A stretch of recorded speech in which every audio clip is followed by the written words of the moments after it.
वंदे मातरम साथियों, आप सभी का स्वागत है आपके अपने YouTube चैनल बेनीवाल सम्राट अशोक पे।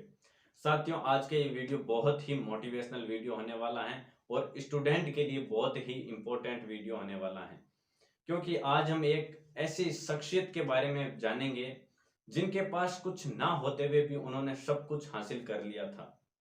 एक गरीब परिवार से निकलकर, हम कह सकते हैं कि एक झोपड़ी से निकलकर आरपीएससी के एग्जाम में ऑल राजस्थान 18वीं रैंक हासिल कर इतिहास लेक्चरर के रूप में पेश आ गए हैं, इतिहास लेक्चरर बन गए हैं।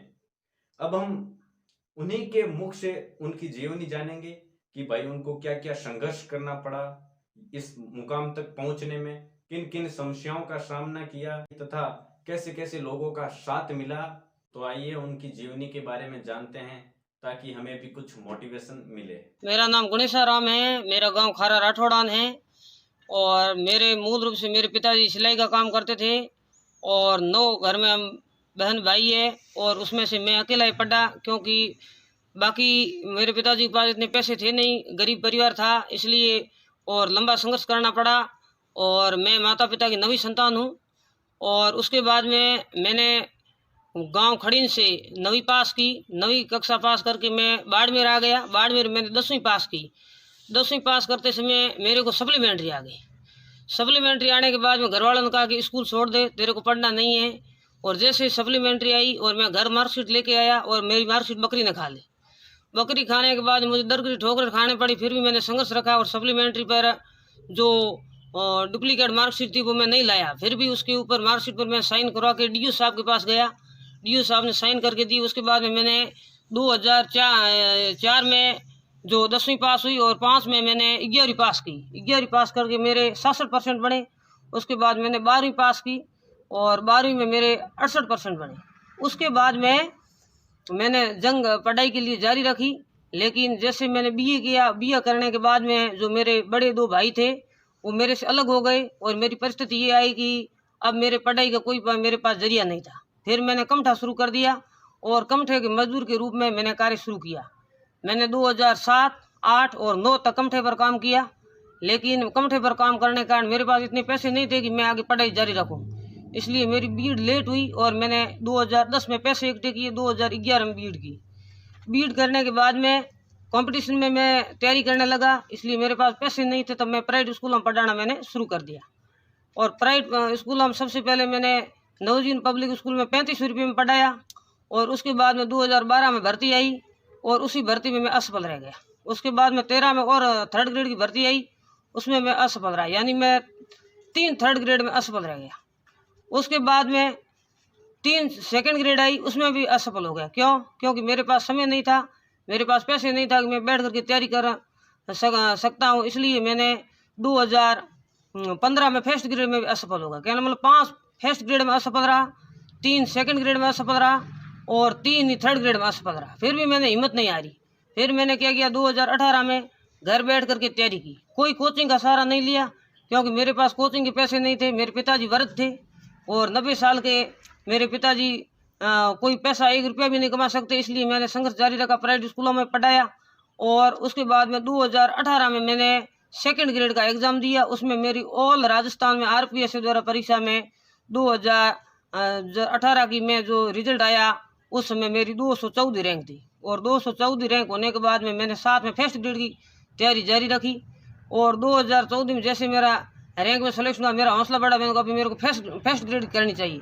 मैंने 1st ग्रेड की तैयारी रखी साथ में। और उसके बाद में आरपीएससी ने मेरे को ज्वाइनिंग दे दी और मैं 2nd ग्रेड के रूप में, प्रधानाध्यापक के रूप में डूडियों की ढाणी में वर्तमान में कार्यरत हूँ।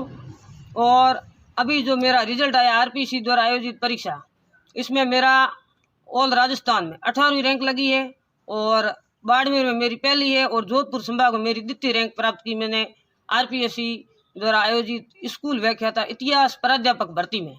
और मुझे जो प्रत्यक्ष अप्रत्यक्ष रूप मित्रों का सहयोग मिलता रहा।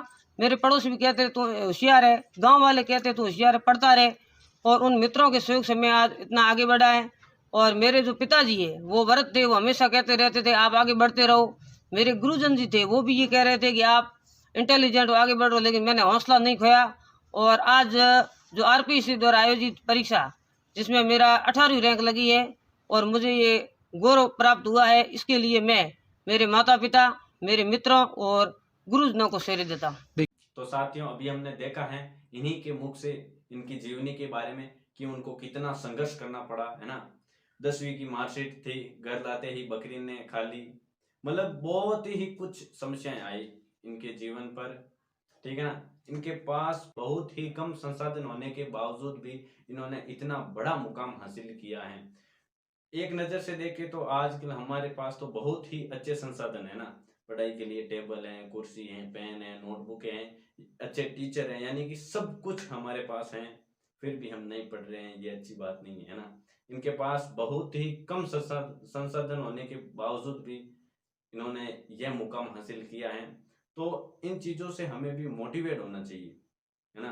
कुछ न कुछ हमें भी सीखने को मिलता है, जरूर मिलता है। हम क्या करते हैं कि बहाने बनाते हैं ना, कि भाई पढ़ाई नहीं होती है, उस कारण से पढ़ाई नहीं होती है, मैं वहां चला गया ना, घर पे गया तो घर वालों ने काम सौंप दिया, खेत में चले गए। ये क्या है? ये एक्सक्यूज है, ये बहाने हैं। हम लोग बहाने बनाना जानते हैं, ठीक है ना। जो सफल लोग होता है वो कभी बहाने नहीं बनाता है। तो आज से हमें भी बहाने बनाने बंद कर देने चाहिए और अपने लक्ष्य की तरफ निरंतर बढ़ना चाहिए, है ना। एक रूटीन बना लेनी चाहिए, एक टाइम टेबल बना लेना चाहिए, ठीक है ना। क्योंकि बिना रूटीन के, बिना किसी रणनीति के हम युद्ध नहीं जीत सकते, हम एक अच्छा मुकाम हासिल नहीं कर सकते। इसलिए एक रणनीति बनाकर हमें भी अपनी पढ़ाई को अंजाम देना चाहिए। तथा उन्होंने ऑल राजस्थान 18वीं रैंक हासिल की, तो हम क्यों न क्लास में तो फर्स्ट आ सकते हैं ना, हैं। ऑल राजस्थान 18वीं रैंक, ये बहुत ही बड़ी बात है। तो हम क्लास में फर्स्ट तो आ सकते हैं ना। तो उठो, जागो और संघर्ष करो और अपने लक्ष्य की तरफ निरंतर बढ़ो। इनकी एक छोटी सी एक मोटिवेशनल पोइम है, वो पोइम मुझे बहुत ही मोटिवेट करती है। जब भी कभी मैं निराश होता हूँ या डिमोटिवेट हो जाता हूँ, तो मैं इनकी एक जो पोइम है उस पोइम को मैं सुन लेता हूँ ना, तो मतलब बहुत ही जोश आ जाता है, ठीक है ना। तो वो उस पोइम को मैं आप लोगों के साथ भी साझा करना चाहता हूँ, आप लोगों को भी सुनाना चाहता हूँ। जब भी कभी डिमोटिवेट होते हो ना, या कभी डिप्रेशन में चले जाते हो, या कभी निराश हो जाते हो, तो आप इस एक पोइम को जरूर सुनिएगा। बहुत ही जबरदस्त पोइम है। तो आइए इस पोइम को सुनते हैं। 2-4 लाइनें मैं क्षत्रिय युग संघ के बारे में भी आपको कहना चाहूंगा। बहुत अच्छी है कि आप जब कठिन परिस्थिति में होती, कोई साथ नहीं, कि हर कठिनाई हर ठोकर पर मेरे दिल तू हंसता जा, मस्ती में तू बढ़ता जा, कठिन समय में साथ न देंगे अपने कहने वाले, तुझे मिलेंगे हर पल पर ये नफरत करने वाले, इन बेचारों की मस्ती पर अपनी लगन लगाता जा, दिल मेरे मुस्काता जा, हर कठिनाई हर ठोकर पर मेरे दिल तू हंसता जा, मस्ती में तू बढ़ता जा, साथी रूठे भगवान रूठे, रूठे बेबस आएंगे, दरिया दली जो रूठ गई है फिर न वापिस आएगी, तकदीरों ने संतरस तेली उनके कदम मिटाता जा, चोटी पकड़ हिलाता जा।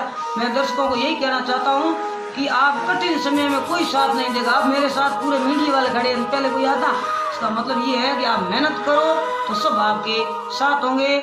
इसलिए आप अच्छी मेहनत करो। कठिन परिस्थिति नहीं है, वो अपन खुद बनाते हैं। जैसा अपना अनुकूल आते हैं वैसा ही अपना वातावरण